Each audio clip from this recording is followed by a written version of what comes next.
Hi guys, it's Paula and I hope you are doing well. This is going to be the second month update.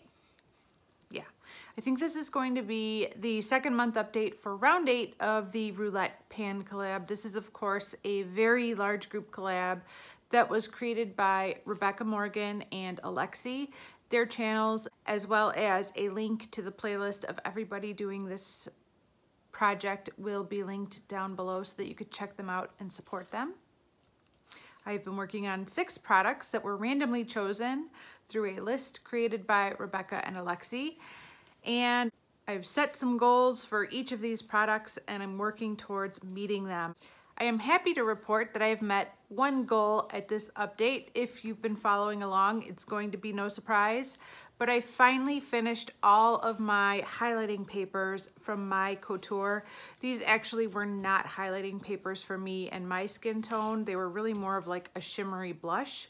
I'm wearing the last one today, of course, at the last minute, you know, down to the wire. But yes, this is what this color looks like on my skin. It's definitely more of a blush than a highlighter, but it does have some nice shine. It would look amazing on somebody with deeper skin tone. But for me, it was just kind of a warm toned blush. So happy to have these gone and out of my stash. There were 25 papers in all, and each paper took about 3 days to use up completely. So it took a while. It wasn't that easy. This has been in a few projects already. So yes, happy to finally have this gone. The category that this was rolled in for was number 138, a mini or a sample size product. Let's talk about what progress I did or did not make on the rest of these products. For the category 87, a product with your favorite shade name, and 65, a product with a food or drink in the name, I chose 2 shades from this Dose of Colors Ice Cream palette. I've really been enjoying this palette. I'm not using it that often, but when I do use it, I'm always glad I did. And the 2 shades that I chose are Mint Chip and Blueberry Swirl. Today I have Blueberry Swirl throughout my crease and my lower lash line, and I'm pairing it with another eyeshadow in this project along with the blue eyeshadow I'm trying to hit pan on in my Dude You Pan My Battleship. And this eye look right here is exactly what I was hoping to do with this shade, and today's actually the first time I've done this specific look. I really like it. It's working for me. It makes the blue feel actually a little bit more wearable. Maybe it's because I've been wearing the blue eyeshadow more that I'm kind of getting used to it, but I think when I pair it with this Blueberry Swirl shade, it just makes it a little bit more wearable, and I don't hate it. I don't love it, but I don't hate it. I'm hoping to do a lot of this look right here for the month of December. Fingers crossed, but so far I've only been using it very sporadically, and same with Mint Chip. For the category number 57, a baked item, I rolled in my Laura Geller blush in the shade Pink Grapefruit. This is gorgeous, and I would like to wear this every day, but unfortunately that has not been happening. I've been wearing this pretty much every day over the past month, and when I'm not wearing this, I'm wearing the blush that's in my Pan in Every palette, and it's holding on for dear life. I still haven't hit pan in that thing. So until I hit pan in that one, this one isn't gonna get as much use, unfortunately. It's just taking longer than I thought it would, but at least now that this one's gone, I could use this one a little bit more. But I think I only used this shade once in the past month, which is just a shame. It's gorgeous. I could use it every day. The next category I rolled was number 71. That is a product that I forgot was in my collection. I'm proud to say I haven't forgotten any product in my collection, but for that category, I chose this L'Oreal Infallible eyeshadow in the shade Liquid Diamond because as far as I can recall, I don't think I used this even once after buying it. I think I bought it, shoved it in a drawer, and let it go. That's nuts. But I've been using it a ton throughout this project. Out of all of these products that I'm talking about, this has been the one that I've reached for the most consistently. I've really been enjoying it. It is beautiful. I have it on top of the blue eyeshadow today. And again, the combination of this on top of the blue was something I was really hoping to try, but today's the first time I've tried it. And I do feel like, again, it kind of tones down that bright blue just enough that I can tolerate it a little bit more than I normally can. It also kind of adds in a nice texture to that shadow because the blue eyeshadow on its own is just kind of a chalky blue that doesn't look very nice. I mean, in a swatch, it's just not a very nice shade on its own, but when I add this kind of shimmery pigment on top, it kind of changes the texture of that blue shade and makes it smoother and more blendable and just, I'm digging it. I'm kind of okay with it. I've also been pairing this with my Baby Pan, that palette shade. Toots. Make your friend laugh. Yeah. I've also been pairing this with my Baby Pan, that palette shade, that light lilac shade. This is the same shade or color as my Baby Pan, that palette, only this is better. And so I apply that shade and then I tap this on top of it to just give it a little bit more kick, a little bit more oomph. Despite the fact that I've been using this almost every day, there's just like the slightest of dips, nothing you can really see. Well, maybe you could see just that little dip right there where my finger goes every day.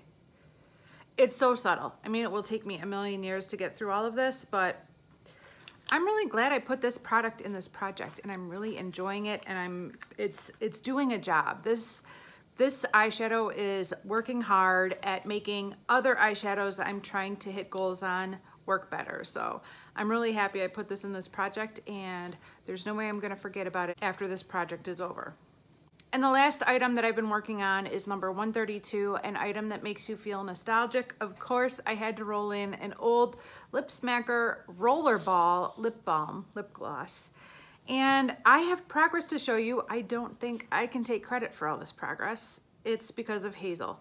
Hazel has gotten us down to here. It was all the way up at the top last month, and now it's down to here. She applies this lip gloss like it's her job, and her progress shows. She loves it. She actually puts it on Ron sometimes and makes him wear it. It's really kind of funny. She's still trying to sneak this out of the bathroom pretty regularly, and I have to track it down because it disappears once it leaves the bathroom. It goes into a purse inside of a box inside of a toy, and then I have to like find it and search for it. But yeah, Hazel's been really enjoying this product, and yeah, we're having a lot of fun with it. Sometimes I use it, but most of this progress is actually due to Hazel. Okay, so since I met my goal on this product, I had to roll in for a new number and a new product. I ended up rolling number 38, and that is a product I'm afraid to pan. There were two items that jumped into my head immediately when I thought of products that I'm afraid to pan. The first one is a black eyeshadow and the second one is a red lipstick.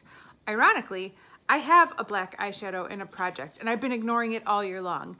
I haven't really been touching it at all. So there's no need for me to put a black eyeshadow in this project because I already have a black eyeshadow in another project that I'm completely ignoring.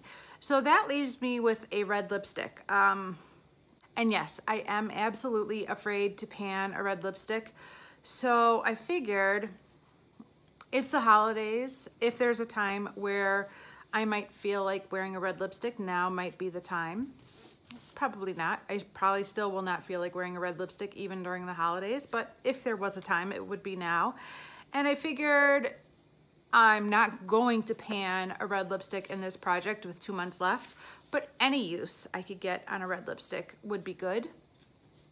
You know, making steps towards when I do eventually pan this lipstick or get some use out of it before I eventually have to throw it away because it's gone bad, which is the more likely scenario. It's much more likely that my red lipsticks will go bad and have to be thrown out before I ever pan a red lipstick. So I'm putting a red lipstick into this project. Why do I have such a fear of red lipsticks? I don't know. I could do a hot pink. I could do a wine, cranberry. I love any kind of a pinky red, but I do not like true red lipsticks on me. So I went through my lipstick bin and I found this guy. This is a Wet n Wild Fergie collection, and I don't know how to say this. Saragina. I don't know if that's right or not. somebody can correct me, but it looks like it's Saragina. Is that a reference to one of her songs? Sarah G. Heina. I don't know. I will leave it written down here on the bottom, and one of you guys can explain to me what the reference is with Fergie and that name. But this is just a Wet n Wild lipstick that is a true red. It's kind of a cool tone red, which is slightly less scary than a warm tone red. But yeah, it's pretty much brand new. I don't imagine I'll be using it a whole lot, but maybe I'll pull it out a time or two during the holidays. We'll see. There it is right there. Oh my gosh. This project gets me into trouble all the time. That's all I can say. This project is always just getting me into trouble. So this is the shade I am rolling into this project. Wish me luck. All right, guys, that is it for this update for round 8 of the Roulette Pan Collab. I hope you check out everybody listed down below, and I hope you subscribe to my channel if you're not already subscribed already. That would be great. That is it for this video. Thank you so much for watching, and I will see you in the next one. Bye.